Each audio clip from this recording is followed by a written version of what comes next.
لله الحمد لله نحمده ونستعينه ونستغفره ونؤمن به ونتوكل عليه ونعوذ بالله من شرور أنفسنا ومن سيئات أعمالنا ومن يهده الله فلا مضل له ومن يضلله فلا هادي له ونشهد أن لا إله إلا الله وحده لا شريك له ونشهد أن محمدا عبده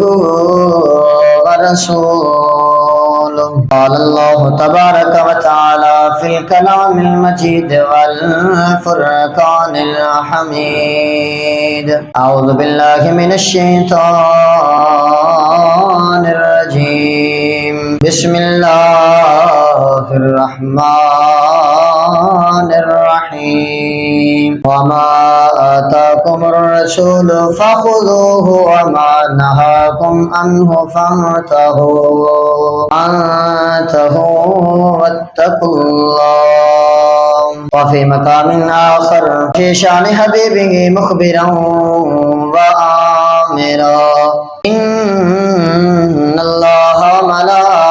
ملائكته يصلون على النبي يا أيها الذين آمنوا صلوا عليه وسلموا تسليما بلغ العلا بكماله كشف الدجى بجماله حسنت جميع خصاله صلوا عليه وآله الصلاة والسلام عليك يا سيدي يا رسول الله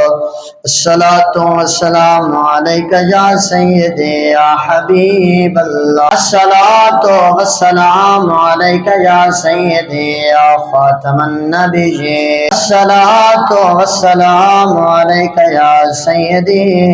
يا خاتم المعصومين ذلك وصحابك يا سيدي يا جد الحسن والحسين